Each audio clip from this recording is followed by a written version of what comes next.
ओम शांति। बाबा बता रहे हैं हर आत्मा का हर शरीर के साथ पाठ है। अपना अपना शरीर आत्मा लिए हैं, अपने अपने कर्म कर रही हैं। हर शरीर में व्याधि आता है, रोग दुख तकलीफ तो आना ही है। तो शरीर का जो रोग दुख आता है, तकलीफ आता है, चाहे राजा हो या रंक हो या भक्ति लाइन के आत्मा है, ज्ञान लाइन के आत्मा है, सबके साथ शरीर का हिसाब किताब। हर आत्मा शरीर अपना ली है, अपने हिसाब किताब चुकता कर रही है। तो बाबा ने कहा जब ज्ञान परिपक्व स्थिति नहीं रहती, हमारी अच्छी स्थिति नहीं रहती है, भगवान विश्वास नहीं रहता, अपने कर्मों पर ध्यान नहीं रहता, तो उसमें हम हिल जाते हैं, हमारी सृष्टि स्थिति हिल जाती है, परेशान हो जाते हैं, विचलित हो जाते हैं। बाबा ने कहा एक शरीर की व्याधि आना एक है। बाबा ने कहा एक शरीर की व्याधि आना एक है, व्याधि में हिल जाना, व्याधि आना यह तो भावी है, लेकिन इस श्रेष्ठ स्थिति का हिल जाना यह बंधन युक्ति निशानी है।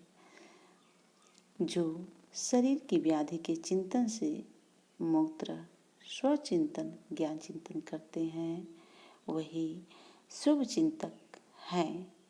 प्रकृति का चिंतन ज़्यादा करने से चिंता रूप हो जाता है। इस बंधन से मुक्त होना, इसको ही कर्मा स्थिति कहा जाता है। बाबा ने कहा एक शरीर की व्याधि आना, एक शरीर है, क्या है, आत्मा का एक शरीर तो सब अपना ली है। एक शरीर की व्याधि आना एक है, व्याधि में बाबा ने कहा शरीर तो ली है, तो व्याधि रोग कर्मों का हिसाब किताब तो शरीर को भोगना ही पड़ता है। तो व्याधि में एक शरीर की व्याधि आना एक है, व्याधि में हिल जाना, हिलते हैं।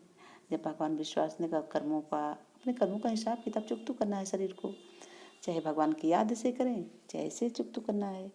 व्याधि में हिल जाना, व्याधि आना यह तो भावी है। बाबा ने कहा हर आत्मा के साथ, हर शरीर ली है आत्मा, तो उसके साथ हिसाब किताब होगा ही। व्याधि आना यह तो भावी है, लेकिन बाबा ने कहा लेकिन श्रेष्ठ स्थिति का हिल जाना यह बंधन युक्त की निशानी। शरीर से लगाव रहते हैं तो परेशान हो जाते हैं, यह बंधन युक्त की निशानी है। जो शरीर के व्याधि के चिंतन से मुक्त रह, बाबा ने कहा जो शरीर के व्याधि के चिंतन से मुक्त रह स्वचिंतन करते। शरीर के व्याधि तो है ही, अब ऐसे हम लोग ना उपराम रह सकते हैं कैसे, ये तो हिसाब किताब ऐसा कर्मों का हर आत्मा के साथ, हर शरीर लिए तो हर उसका हिसाब किताब तो भोगना ही पड़ेगा। तो कोई बात नहीं, जैसे आया वैसे चला जाएगा, तो उसे मुक्त हो जाएंगे। और जो उस पर बार बार हमारे बाबा की स्थिति, जो हमारे बाबा से लगाव थी, जो बाबा से हमारी प्यार था, वो हट रहा है, शरीर में बार बार ध्यान जा रहा है, तो कहीं ना कहीं हमारी कमी है। जो बाबा से मनोती हट जाता है, शरीर के साथ अधिक लगाव, इसीलिए शरीर पर ध्यान जाता है। यह बंधन युक्त की निशानी है। जो शरीर की व्याधि के चिंतन से मुक्त रह स्वचिंतन ज्ञान चिंतन करते हैं। क्या कोई ऐसा है कि जो शरीर की व्याधि से, बाबा ने कहा ज्ञान है तो मुक्त रहेंगे। ये तो शरीर का हिसाब किताब है, तो होना ही है, हो जाएगा, चुप तो हो जाएगा तो बढ़िया है ना। तो शरीर की चिंतन, जो शरीर की व्याधि से चिंतन से मुक्त रह स्वचिंतन ज्ञान चिंतन करते हैं, स्वचिंतन ज्ञान चिंतन करते हैं, वही शुभ चिंतक हैं। प्रकृति का चिंतन ज़्यादा करने से चिंता रूप हो जाता है। इस बंधन से जो हम चिंता करें तो प्रकृति में फैलेगा, प्रकृति में फैलेगा तो वही चिंता हम, बाबा ने क्या कहा, बाबा ने कहा प्रकृति का चिंतन ज़्यादा करने से चिंता रूप हो जाता है। इस बंधन से मुक्त होना है। बाबा ने कहा इस बंधन से मुक्त होना, इसको ही कर्मातीत स्थिति कहा जाता है। बाबा ने तो एक एक पॉइंट का बात बताई, एक एक शब्द का अर्थ बाबा बताया। बाबा ने कहा हर आत्मा का, राजा हो या रंक हो, भक्ति लाइन के, ज्ञान लाइन का, सबके साथ शरीर हर आत्मा ली है तो उसको भोगना तो पड़ता ही है। कर्मों का हिसाब किताब तो चुकता करना है। अब ऐसे ज्ञान मार्ग में भगवान से बुद्धि योग लगा कर, भगवान से कंपाउंड रहकर हिसाब किताब चुकता करें, ऐसे शरीर भोग कर चुकता करना तो है।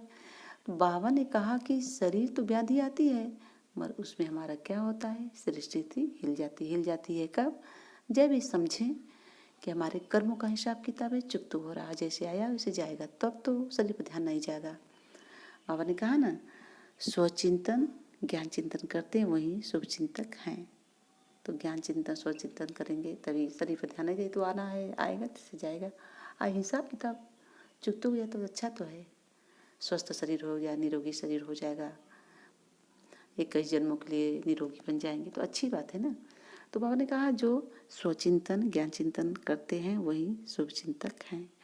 तो बाबा की अगर हम चिंतन बाबा का करेंगे, बाबा की बातें को याद करेंगे, ज्ञान के पॉइंट को याद करेंगे तो अच्छा है, तब तो हमारे शरीर पर ध्यान नहीं जाएगा। नहीं करेंगे तो बार बार शरीर पर ध्यान जाता है तो हमारी शरीर स्थिति हिल जाती है। तो इसलिए बाबा कहते हैं कि जो शरीर की व्याधि का चिंतन से मुक्त रह स्वचिंतन ज्ञान चिंतन करते हैं वही शुभ चिंतक हैं।